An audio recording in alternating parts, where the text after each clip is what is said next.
Hi, I'm Dr. John Roberts. I'm the Medical Director and Addiction Psychiatrist of Pavilion Treatment Center. And I want to thank you guys for coming out today. And today we're going to be covering the neurobiology of addiction. Now, why is that important? Well, first of all, it gives us a scientific explanation for irrational behavior in otherwise rational people. And second, it helps us develop new strategies for behavioral or pharmacological treatments. But I think most importantly, it helps us answer that big question of what is addiction? Is it a disease? Is it a moral or emotional weakness? Is it a personal vice or lack of willpower? I mean, what is addiction? And then I think the other reason it's important to know about neurobiology is that it helps reduce the stigma that's associated with this disease. And, you know, when I work with professionals, particularly medical professionals like doctors, nurses, surgeons, they seem to have a particularly difficult time in accepting the disease model of addiction. And so they'll say, yeah, intellectually I know it's a disease, but really that feels like a cop-out. It feels like an excuse. I mean, I should be smarter than that, I should be stronger than that, I should just know better than that.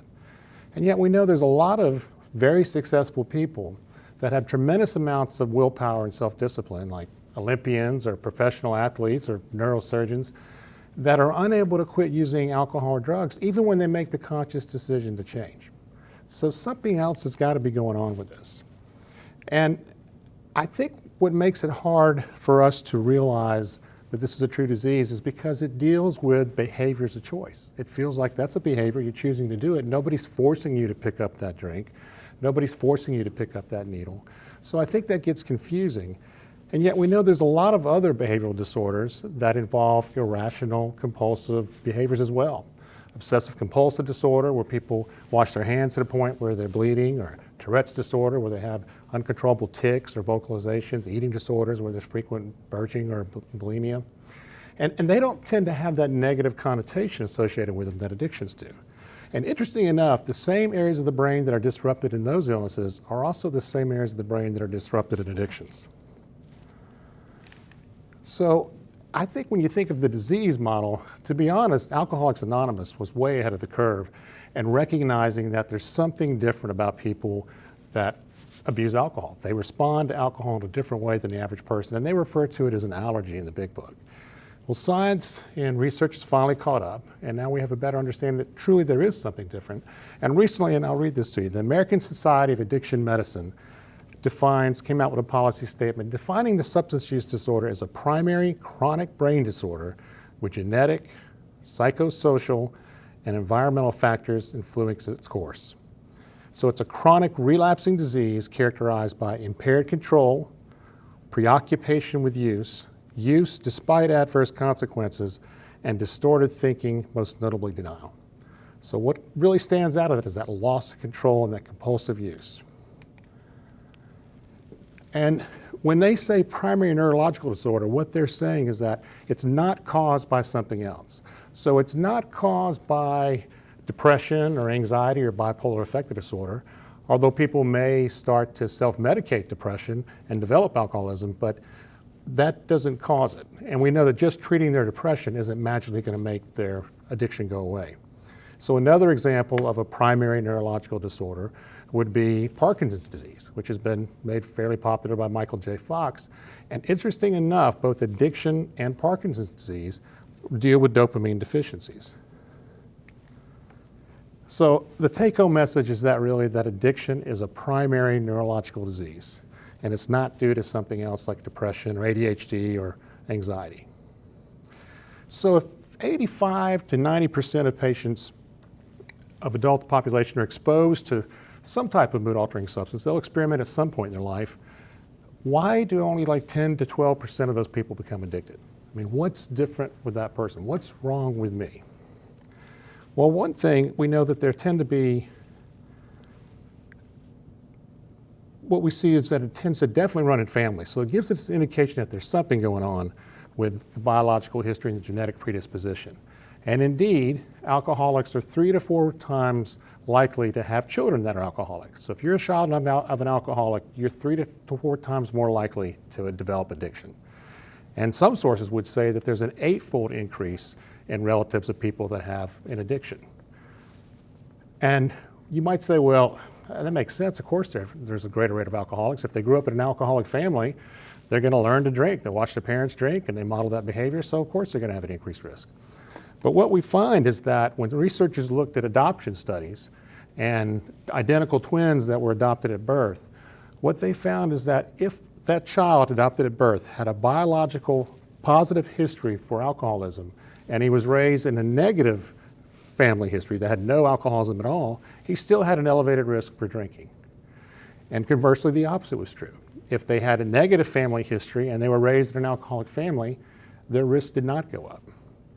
And when they looked at identical twins and they followed them out to age 30, they realized that their risk stayed the same regardless of what environment they were raised in. So the take-home message from this is that you can't out-parent a genetic alcoholic. This is not a matter about parenting. This isn't like good parenting can prevent it or fix it, and bad parenting doesn't cause this. Now, genetics, although a huge part, probably only accounts for maybe 50 to 60% of the vulnerability of addiction. And that's a lot because that's a higher vulnerability than other family-related illnesses like diabetes mellitus type 2, hypertension, and breast cancer. But it is truly a biopsychosocial disease. So definitely you have the biological input regarding genetics, but also psychological factors can increase the risk that you'll develop addiction. So if you have depression or anxiety or ADHD, that's going to increase the risk that you will develop this. Doesn't mean it's causing it, but it'll increase your risk. And certainly your social environment will affect if you tend to use or not. If you grow up in an environment where drugs are very available and the culture is such that it's very common to use, then you're going to be much more likely to initiate an experiment. And if you have that genetic predisposition, then you're going to be likely to develop that disease. And genetics can kind of increase our risk or they can mitigate or reduce our risk. And so this kind of explains why two people raised in the same environment may have very different outcomes regarding developing addiction. The one person's brain is very sensitive to substances and very vulnerable to it, and the other person's brain is very resilient, so he may not develop that. That also explains why siblings don't always have addiction. One person may have addiction, and the other may have it or not. And so that leads us to believe that there's probably pre-existing abnormalities in the alcoholic. And definitely research is caught up to show us that yes, there's something different with the alcoholic's brain, which would also mean the addict's brain, before they ever take their first drink. So we know that they look at the EEG studies and look at their electrical brain activity. We know that before their first drink, children of alcoholics' brains look different on EEGs. They also have a very different response to their first drink or their first initiation to alcohol. So child of alcoholics that have never had anything to drink have a much greater positive response. So they experience much more euphoria than the average person. So when this person drinks in high school and has a couple of drinks, he's like, ew, that tastes nasty, I don't know about this. This person drinks and like, this is what I've been looking for. Finally, I feel normal. Now I know what it's like. This feels great. I got to do this again. But also, they have a much less negative reaction to it. So it's like they have a built-in tolerance and they have a weak warning system. So they have less body sway, less sedation, less cognitive impairment, less motor impairment. And so the problem is, again, where the average person at 2 or 3 drinks might say, I'm getting a little tipsy, I need to kind of stop here. The alcoholic may not get that warning signal until he's had 5, 6, 7 drinks. And by that time it's too late. He's intoxicated, he's drunk, he's off and running. So that weak warning system sets him up to have a problem. And also PET scans and functional MRIs have now shown us that addicts and prior to using drugs have a low level of dopamine activity in certain areas of their brain. And this low level baseline dopamine in the brain increases their risk for addiction. And interesting enough, we're finding that people that suffer from obesity have low levels in that same part of the brain. And there's an inverse relationship between low dopamine and their BMI. So the lower their dopamine levels were, the higher their BMI, or in a sense, the heavier they were. So there's something very important going on about dopamine in the system. Now, throwing around the word dopamine, what am I talking about that? So real quickly, let's just kind of review what happens in the brain and how neurons and nerve cells work. So you have your neuron, it kind of has a cell body, which is kind of the control center, and it kind of sends out different branches and different kind of connections to talk and communicate with other brains. And so when that nerve is stimulated, it'll send out a little electrical impulse kind of down the end of that branch, and then eventually it would release a chemical messenger or a neuropeptide. So as you can see right here, this is the end of that cell, and it's going to be communicating with this other cell. It's got the dopamine in here, and when it's stimulated, it'll release dopamine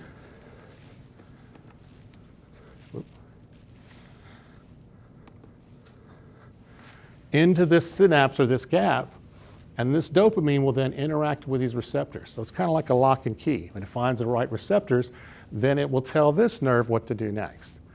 And if you release a lot of dopamine, then you're going to have that much of a stronger sensation or stronger impulse. And if you have a lot of receptors that can accept that dopamine, this will be a stronger signal. Now, how medications tend to work or how drugs work, some of them will cause the cells to just release a lot of dopamine, and some will prevent these from going back into the cell and being recycled. So eventually they would kind of do their thing and then go back into the cell and be used to do something else. So because you've closed that door, now you're getting a lot of dopamine in this area. Sometimes though, medications or after prolonged use, it'll decrease the number of these receptors. So even if you have a lot of dopamine out here, this isn't very effective. And this is what they're seeing in a lot of people's brains. Their dopamine receptors are less than the average person, so it doesn't respond to dopamine as the average person would. And so this leads us to the theory that addiction involves a reward deficiency syndrome. And basically the theory with that is that you would have a lack of endogenous opioids that deal with mood and pleasure and just how you feel in general. So these people would kind of say, you know, I've always felt a little uneasy. Maybe they have a lower pain threshold. Maybe they just feel a little anxious. And at some point, because 90% of the time we're going to experiment with something in our lives, we'll find the one substance that fills in that gap. And now they feel normal. They've kind of filled it in. It fixes that reward deficiency. And they finally say this is it. And you'll definitely hear a lot of addicts say, you know, I've always felt a little uneasy, just not quite normal. And the first time I took that Percocet, it was like, oh God, this is it. Now I know what everybody else feels like. I finally feel normal. And the area of the brain that this dopamine releases in is going to be the primitive limbic area of the brain. Now, all substances may release different neurotransmitters or chemical messengers in a lot of different areas of the brain. They may release norepinephrine or GABA or serotonin. They may affect opiate receptors. But indirectly or directly, one way or the other, they all start to increase dopamine in this area, okay? So this is the limbic primitive part of the brain that deals with life-sustaining activities. So when it's triggered, when it's stimulated, and it's rewarded, it finds that as a pleasurable impulse. It says that's very important. We need to pay attention to this. This helps keep us alive. So this gives you an idea. These are probably the most important ones. It would be the ventral tegmental area, the nucleus accumbens, or the amygdala. And sometimes the drugs will directly affect this and increase dopamine. Sometimes they'll go right to the nucleus accumbens. And these interact to kind of cement the memory that's associated with the drug use. And then they send patterns of dopamine out to other parts of the brain. And one thing I would want you to kind of imagine is that if you see this dopamine blue pathway going up, there's a red pathway coming down that is controlled by glutamate. And we'll be talking about that in a little bit. But that part of the brain, again, is going to be the part of the brain that rewards life-sustaining behaviors. So things like food, things like drinking, things like sex, shelter. It registers these as pleasurable impulses, so we're prone to repeat them. If that steak tastes really good, the next time we're more willing to try that steak. The problem is that alcohol and drugs, particularly in addicts that have a low level of baseline dopamine, is that they increase dopamine 3 to 5 times that of the regular pleasurable activity. So when you get this flood of dopamine in the system, it totally hijacks the reward pathway. It's just like a flood going through the system, and it totally disrupts the hierarchy for pleasures. And so what happens is that where for the average person, food, water, sex, child rearing is very important, at some point, drug of choice starts to get in there. And if it's a person that has a genetic predisposition for addiction, that impulse is so high and that signal is so strong that the brain gets confused and it starts thinking, this is life rewarding, I need to do this to stay alive. And it's such a big rewarding pleasure, it must be more important than the other pleasurable things that I'm doing. So drug of choice goes to the top of the list. So now drug of choice is up here, food, water, and sex are down here. For the average person, drug remains drug or alcohol remains alcohol. For this person, drug becomes survival. And so there's this drive to continue to use it. Now, when we get too much dopamine, the brain says, hey, that's not good either. Too much dopamine can't be a good thing. So it goes through a process called neuroadaptation. And I mentioned what it starts to do, it starts to release less dopamine when it's stimulated, and will decrease the number of receptors. So it's trying to kind of balance things and keeping things in homeostasis so you don't have too much dopamine going on. The problem with that is that when that happens, you start to lose joy and pleasure for all activities. And so now you're not getting much dopamine released for eating or having sex, and things become less pleasurable. You start to lose interest in things, and the brain kind of realizes the only way to feel any kind of pleasure is to use drugs. That's the only thing that's going to spike dopamine. So one way to kind of think of this would be, let's say this would be the average person that has a level 10. That's kind of his level of activity of dopamine in his brain. And next to him would be the person with a history of addiction, would be a level 8. So 10 feels pretty normal. He feels good. He's happy. He's anxiety-free. 8, maybe a little uneasy. Not bad, not great, but things are okay. But maybe just a tad. Maybe feels a little different than the average person. He takes cocaine and his dopamine level spikes to 16. And now he's like, oh, that's what I'm talking about. This is what I've been looking for. Now I know what everybody feels like. And he says, I'm definitely going to do that again, because at this point there's no negative reinforcements. There's no consequences. It's just good. Everything's all good. But the brain says that's too much. So the next time he uses cocaine, it only releases 12. That's still better than 8. Still pretty good. So I'm going to do that again. Next time it just releases 8. Now it's getting back to where he was. But it's still better than he's still back where he is, and it still feels pretty good. But the more he uses, the more blunted this pathway becomes, and the cells release less and less dopamine. And so eventually, when they get down to 2 or 1, he's getting very little pleasure from using. But comparatively, alcohol, as far as food or sex, that loses definitely comparative. It just doesn't have the relative comparison to it, because the brain knows the only thing that's going to spike dopamine even a little bit are the drugs. So it seeks out the drugs to feel at least a little bit better. Now, the other reason people would use down here, because you kind of think, why would you keep using? There's no bang for your buck. You're not getting that high. Why do you keep doing this? The other reason would be to avoid negative consequences and negative reinforcements like withdrawal. So for certain drugs, the body gets physically dependent on substances, and when you take it away, it gets very, very sick. So for example, someone is an opioid addict or a narcotic addict, they get very physically tolerant to these medications, and when they're physically dependent, you take that medicine away, they get very sick. So by this time, most addicts aren't even getting high anymore. They're just trying to keep from getting sick. But we know there's got to be more to it than that, because when we detox people, we know that they remain at risk for relapse for weeks, months, years later. So just getting past those negative symptoms and that sick feeling and getting through that, you kind of think, okay, I'm done with that, I'll never use again. That doesn't work. We know that people that undergo a short 3 or 4 or 5 day detox in the setting, probably 90% of those people will relapse with opiates when they get out. It's just that intensive drive. So what's going on then? Well, the problem is that the memory of the drug becomes more powerful than the drug itself. And what happens, okay, sorry about that. What happens is the brain, even though it's down here, it keeps remembering that 16. And you'll hear people talking about chasing the dragon, that they never quite get that first high that they got, but gosh, they're going to try. Hope springs eternal. If I keep using, I'll get it. But it keeps looking for that big high. So the memory, that emotional memory, becomes really strong, and it starts to outweigh the rational memory that would say, don't use this. Now, how does it do that?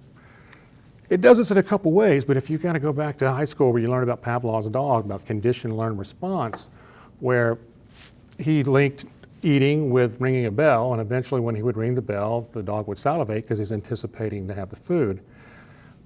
People with, all of us, but people with drug abuse will start to link the activities that they're engaged in when they're using or drinking to that substance abuse. And so they start to anchor these activities and these memories to that environment. And they start to change those pathways. It's referred to as synaptic plasticity. It's starting to rewire those memories, rewiring those pathways. And then what happens, those memories will start to trigger a release of dopamine and glutamate in that limbic area and in the orbital frontal cortex. And so by releasing a little dopamine, it's like a little mini high. And it gives a little craving, just a little taste, just enough to go, ooh, I remember that. I really would like that. It's kind of like if you walk in and your wife's just baked a big plate of brownies. You might have been hungry walking in the door, but as soon as you smell that, you're like, ooh, that smells good. I think I like a brownie, because it's just enough tweak to start that craving. The other part with the glutamate, though, is glutamate's very important in cementing that memory. But glutamate is an excitatory neuropeptide, so it kind of revs things up. So it makes you feel like you're in a little withdrawal. And that's going to drive you to want to use as well. So an example of how that would work, let's say you're drinking alcohol. When you drink, it increases GABA, and that's what kind of relaxes you and makes you feel kind of calm and pleasurable. But again, the body likes to keep things in the middle, so what it'll do is increase this glutamate, this neuroexcitatory neuropeptide. And then the next day, when the alcohol is getting out of the system and the GABA goes down, you've got this unopposed glutamate that's revving things up and making you more nervous. And in fact, we know that people, this is probably one reason they withdraw while they have post-acute withdrawal. It's kind of keeping the body on edge. But then what happens is the body starts to cue these certain behaviors or link these certain behaviors, they'll start to get an automatic response. So when the alcoholic's driving by the liquor store, he sees a liquor store and automatically he's thinking, okay, here comes alcohol. That means GABA's coming. So the brain does, in a sense, a preemptive strike. It increases the glutamate because it's getting ready for that GABA. So now before they even have a drop, their glutamate's up, they're already feeling more tense and on edge. They may not realize it, but when we measure them and show them pictures of people drinking, their pulse goes up, their blood pressure can go up, their temperature can go up. Sometimes they experience that as craving, sometimes they just have this urge to use, they don't know where it comes from. And these memories can be cemented in a couple different ways. You can have what we talked about, just gradually reinforcing that pathway. And if you keep repeating that pathway over and over, cementing that, going to that liquor store over and over, then you'll get long-term potentiation. But if you have a really pleasurable event or really frightful event, it'll lock in a very intense memory that's referred to emotional memories. And so that's like a high memory, and it locks that in, and it becomes very intense, and again, it tends to outweigh the other memories. And as it's kind of rewiring these neural pathways, it'll kind of do the dopamine and the glutamate pathways coming back. And so, as I mentioned before, thinking of that red and the green, the red and the blue arrows, the primitive part of the brain starts to send signals to other parts of the brain, and primarily it'll send it to the frontal part of the brain. This deals a lot with judgment, decision-making, control, and inhibition. And what happens, though, is that you start to get a process that they refer to as hypofrontality. So that frontal part of the brain, that rational part of the brain that deals with judgment and decisions and compulsion and drive, it starts to become less effective. And you get what's referred to as a top-down failure. So it's like the command center is not working anymore. And we know that when we pick a behavioral track, that if we engage in some activity in the past and it works out really well, we'll repeat that behavior. And so again, you're starting to hardwire that track. You make that track more and more dominant. The brain's likely to seek that out because it's been successful. As you can imagine, the drug use pathway gets really stimulated. A healthy frontal cortex would be able to choose a less dominant pattern over that dominant urge to use. So it can say, that's not a good idea, we're going to stay away from the dealer today. A less healthy prefrontal cortex can't make that decision. It's not able to resist that dominant pathway. So it's like there's a faulty brake system. It's like someone's pushing on the brake pedals, but they've cut the brake pedal, cut the line, and it's just not stopping. So there's a negative braking system. So even if they have the sense not to do it, those pathways get interfered and they can't get back to tell the brain not to do that. And this would explain why people do a lot of risky, dangerous behavior things. Even people with great morals, in the throes of their addictions, they'll make decisions that they wouldn't normally make. So this is why the grandson steals jewelry from his grandmother. There's a part of him that knows that's wrong, but the part of the brain that would say, don't do that, isn't working very well. Another way to kind of imagine that would be to say, go back from an evolutionary standpoint, thousands of years ago, you've got a hunter who's tracking the deer. So he's through the woods, he's looking for the signs, he's tracking the prints. His dopamine level's starting to go up, he's hungry, the urge is there, his primitive brain is just on fire. He turns around the corner and the deer's cornered by wolves. It's like, oh, dang. Now if he has a healthy prefrontal cortex, most likely he's going to turn and run the other direction. But what he's going to do is say, you know, I want that deer, but I'm going to leave it. I'm going to go find another deer, or maybe a rabbit, but I need to leave this deer alone. If it's an addict with a less healthy prefrontal cortex, he's not able to say no. If he even sees the wolves, he still can't say no. He's just like, I'm going for it. It's my deer, I want it, and he just ignores the danger. And that kind of explains how these people continue to use despite severe consequences. This part right here kind of illustrates that. And so what you can see is this is the primitive brain sending signals out here, and then usually this light part would be the braking system, but as you can see, it's not very effective. So you're not able to slow down those impulses to use. Another part of the frontal cortex that's affected would be the orbital frontal cortex. And this is the part of the brain that deals with compulsive, repetitive behaviors and drive. And so if you get these little spikes of dopamine that travel up to that part of the brain, it causes it to become dysfunctional. And we know that in addicts, when they're experiencing craving or when they're using, that part of the brain becomes very hyperactive. They've seen this on PET scans. And it's interesting to note that other repetitive compulsive behaviors or behaviors of impulsivity affect that same part of the brain. So obsessive compulsive disorder, Tourette's disorder, impulsivity disorders like trichotillomania, where people pull their hair over and over. So think about somebody with obsessive compulsive disorder. They're washing their hands to the point where they're bleeding. There's a part of them that says, I don't need to do this, I don't want to do this, but they just can't resist that impulse, so they go to wash it. And once they start washing, they can't stop. This is what people with addiction go through. That urge to use is like, oh yeah, I can't help it, I got to use it. And once they start to use, they can't stop using. This part of the brain also explains why we continue to use when we're having no pleasurable feedback. I mean, again, rationally, you'd say, look, this is making me high, I'm going to quit using it. Well, one way to illustrate that would be if we were food deprived for 5 to 7 days, and then somebody came in here with food, regardless of how repulsive or disgusting it would be, our hunger drive would outweigh that bad taste and lack of pleasure and force us to eat. So pleasure would have nothing to do with it. That drive for survival would say, you got to eat. The difference is the average person would eat till they're full and then kind of stop. The addict, though, or maybe somebody with obesity, will eat until it's gone. So it's like there's a faulty stop switch.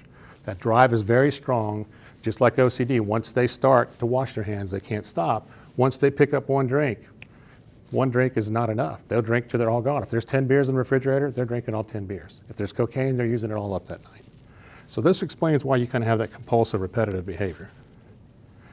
This kind of illustrates what I was talking about, but if this is the non-addicted brain, this is kind of the prefrontal cortex that deals with control and decision making. This is that primitive part of the brain, the nucleus accumbens, that tells us this is important, pay attention to it, this is very relevant, it keeps us alive. And this is the amygdala that helps cement the memories in. If this is all working normally, it would go to the orbital frontal cortex and say, let's go get that, and we'll go eat, and if we'd like it, we'll go get it again, because this can have the ability to control if it's going to do that or not. So this part of the brain's still working. The drives are pretty balanced, as you'll see. And then the person, so it'll stop. What happens with this person that has an addicted brain, as you notice, the control is much less effective, and the memory and the importance and the drive are really escalated. So the drive to get it's incredibly high, and this control is not working very well, and so it says go and they start to use. This kind of explains what's happening in this system.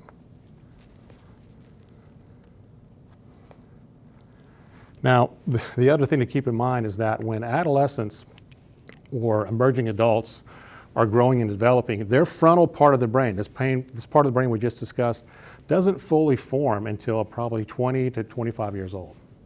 So right when their brain is most vulnerable to these substances when they experiment with them.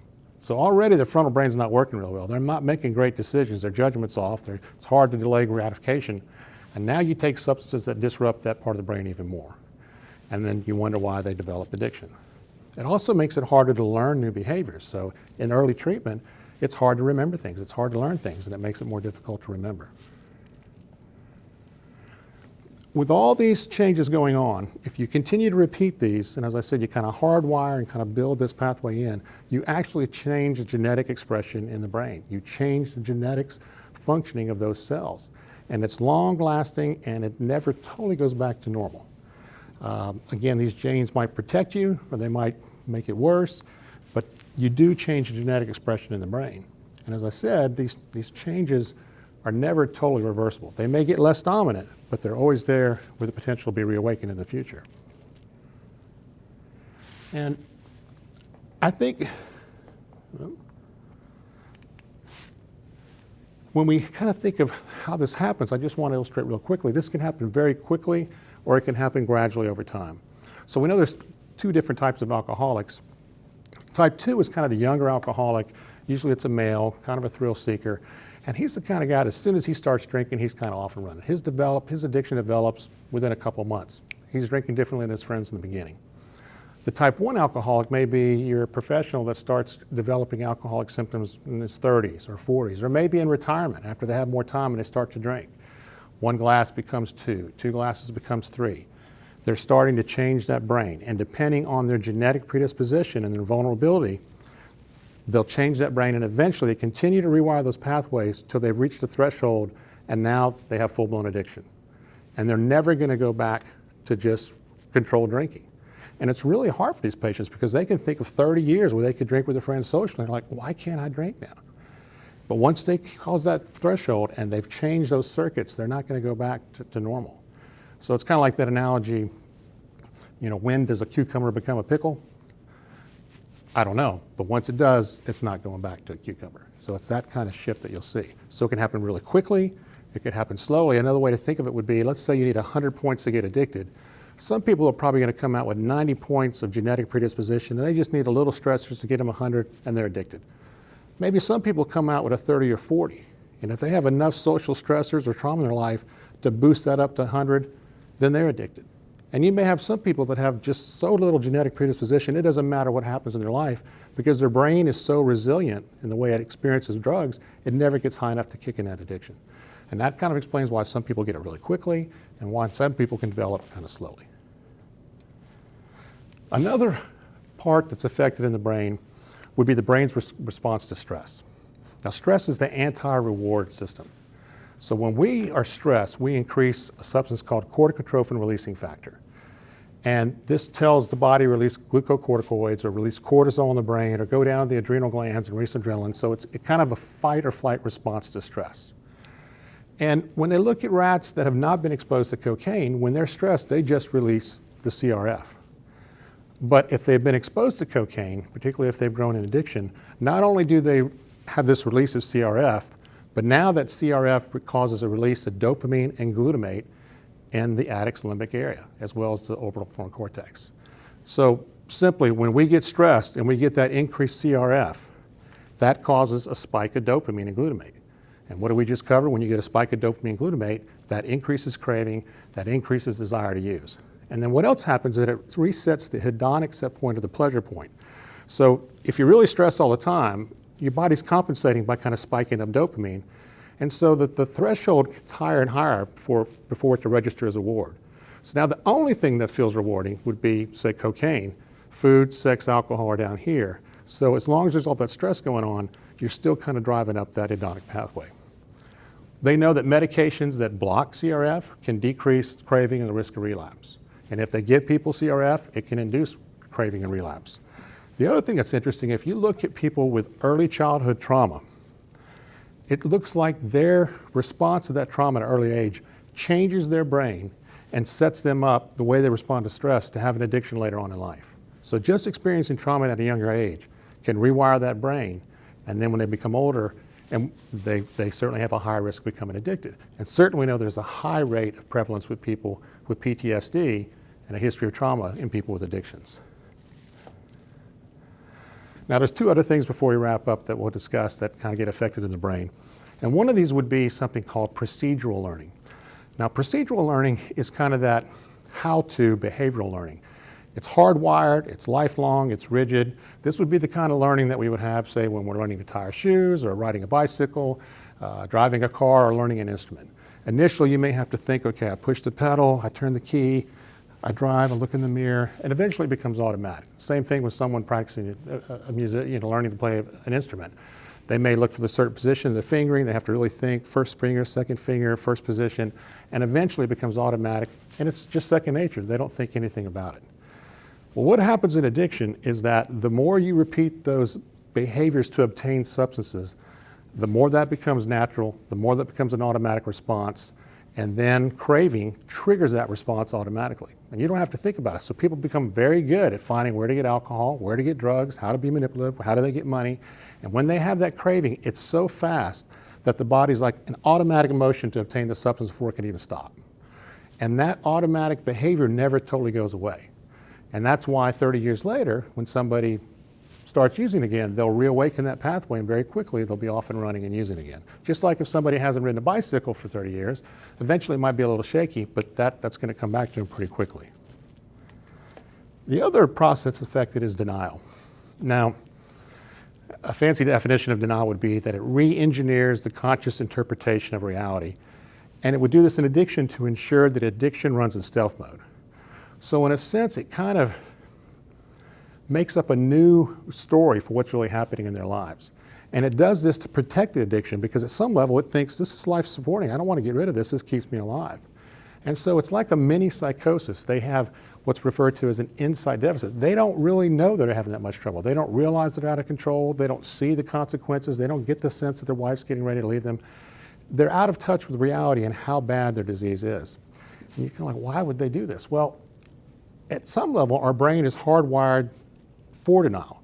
And a little denial can be helpful. So if you're in a very traumatic, fearful situation, your brain may dampen those memories kind of as a protective mechanism so you won't get too traumatized. So a little bit's fine. But addiction hardwires this system of the brain just like it hardwires the reward system. And it starts to really change those memories. And it affects the same part of the brain that we see that's affected with people with schizophrenia that have high levels of denial. And it really changes the way people interpret their reality. Now, why is this important? Well, granted, if you are in denial and you don't even realize you have a problem, you're going to be much less likely to seek treatment and much less motivated if your parents force you to come in.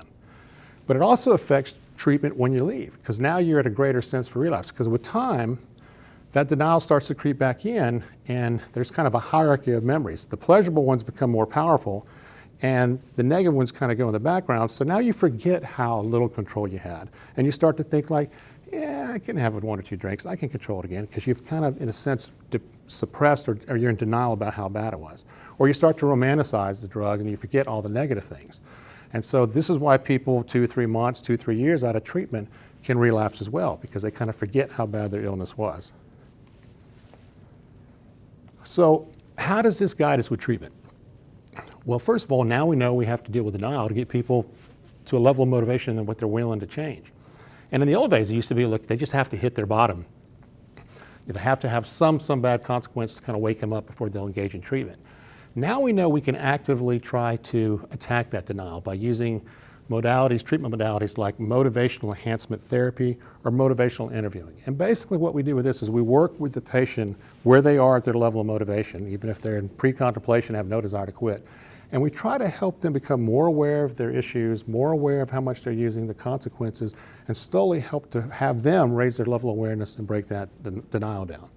But this is also where family is instrumental, because the family has to allow the patient to experience consequences so that can chip away at the denial. And this is not easy to do. This is not a rational kind of behavior, and this is not a rational disease. So parents really need to go to Al-Anon. They really need at least individual family therapy so they can learn how to be supportive of the patient's treatment without being enablers. So they have to allow those people to experience consequences so little by little their denial will go down. The other goal of treatment would be to reduce situations that cause increased spikes in dopamine. I mean, we now know that increased spike is what really triggers the craving and it triggers that loss of control. And so we want to teach them how to stay out of environments or situations that'll cause that spike. And so one way we would do that is with relapse prevention therapy. And based on relapse prevention therapy, we would help them look at certain triggers. Is it cash? Is it Friday nights? Is it the liquor store? Is it when my wife goes away? And plan for those triggers and find ways to avoid those triggers and plan alternatives to use. And if it's internal triggers like loneliness or anger, it's how do you deal with those loneliness and anger? What can you do differently besides picking up and use?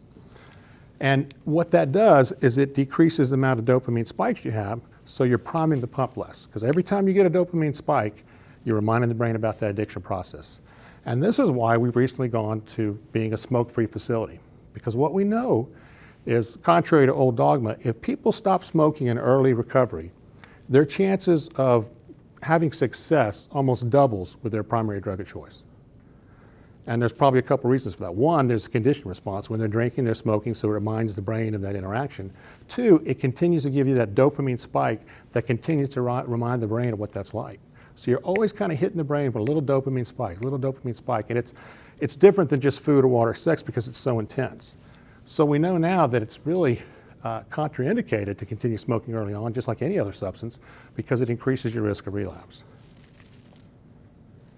Also, we have to teach patients different ways to handle and manage stress. So as we mentioned earlier, when you're stressed, it increases CRF, that spikes dopamine and glutamate, increases craving, the drive to use. So if we don't teach people different ways to manage stress, that's a high trigger for relapse. So we may teach them cognitive behavioral therapy, where they learn relaxation techniques or breathing techniques, learn to look at their catastrophic thoughts and change their irrational thoughts. We may have them, and they'll do yoga, we have them do meditation, it may be prayer. We teach them different coping strategies. Exercise can be helpful as well, and sometimes even medications. For certain people, if their anxiety is bad enough or their coping strategies are so poor, we would use non-addictive medications that might help with that intense stress response.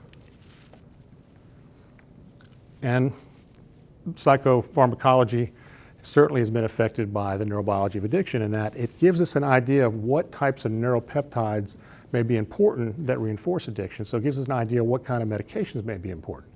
So this is just a quick example, but naltrexone and Vivitrol, they're opiate blockers. And we know that pathway is involved with alcohol because it seems to decrease craving, and people go longer without drinking, and if they drink, they don't get quite as much of a buzz. So there's no magic pill, there's no magic cure. Nothing's going to cure this, but it can help decrease the risk of relapse. Camprol helps to kind of balance out that GABA and glutamate to kind of get that even. Baclofen works on GABA2, which is a different kind of part of the receptor that Xanax or Valium works on. So it kind of helps with that stress and that relaxation, and it looks like that can help with craving and relapse. There's a lot of research looking at glutamate, and I've mentioned that a couple times in this lecture. And medications that affect glutamate, one that's is used very popularly would be for migraines. It's an anticonvulsant medication called topiramate Atopimax, and it kind of blunts this. Now the problem is it can cause a lot of side effects, like cognitive side effects, word finding, can cause weight loss, but if people can tolerate it, it really can help their craving and their urge to use. Interesting enough, it's also very effective for people that have obsessive compulsive disorders and eating disorders and impulsive behaviors. That same part of the brain responds to Topimax as well. N-acetylcysteine is an over-the-counter antioxidant. It's an inexpensive supplement that affects glutamate as well. And there's a lot of studies, particularly at the Medical University of South Carolina, where they're looking at this for cocaine craving, but we've also found that it can be very effective for anxiety disorders like obsessive compulsive disorder or trichotillomania, where people are picking their hair. So that's another way to get to that level. It definitely can help with marijuana craving. It's one of the few things that's shown some benefit in that area. Suboxone and methadone kind of fill in the gap of the opiates. So the idea is that maybe they have a faulty endogenous opioid system. This kind of fills in the gap, so it decreases their craving and their relapse, and it decreases their withdrawal.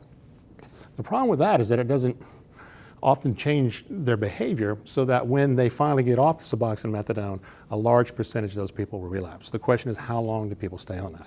And the last one is antabuse, and that doesn't really do anything for craving or urge, except that it interferes with the metabolism of alcohol. So if you go to pick up that drink and drink, it's going to make you violently ill.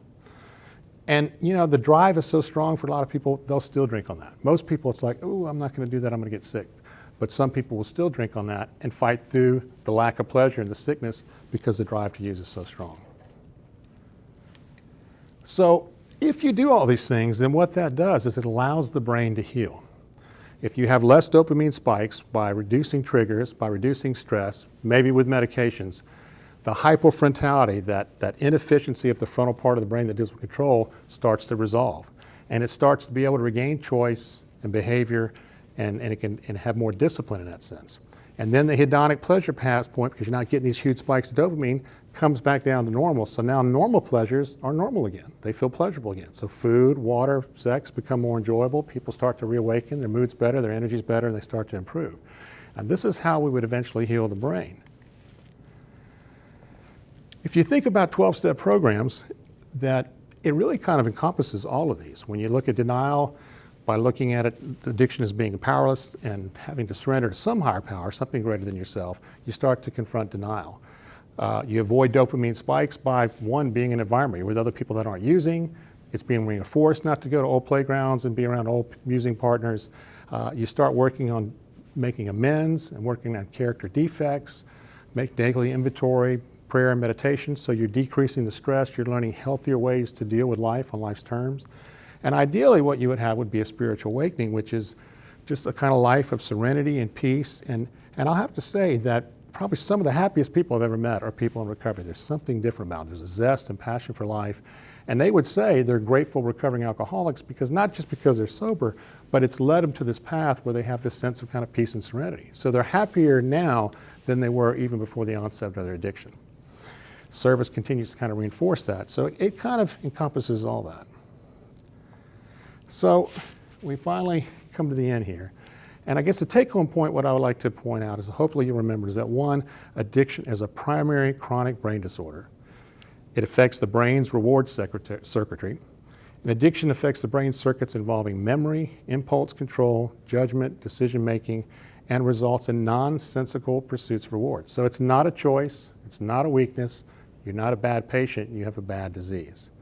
And it has to be treated just like any other chronic disease, just like hypertension, just like diabetes, asthma, obsessive-compulsive disorder, eating disorders. We have to treat it that way. And hopefully this has been helpful for you to understand the neurobiology so that you can let go of the shame and the guilt and the anger and the resentment that you and your family may be experiencing, and instead direct that energy on treatment and healing. So I thank you for your time and your patience, and I wish you well in your journey to recovery. Thank you very much.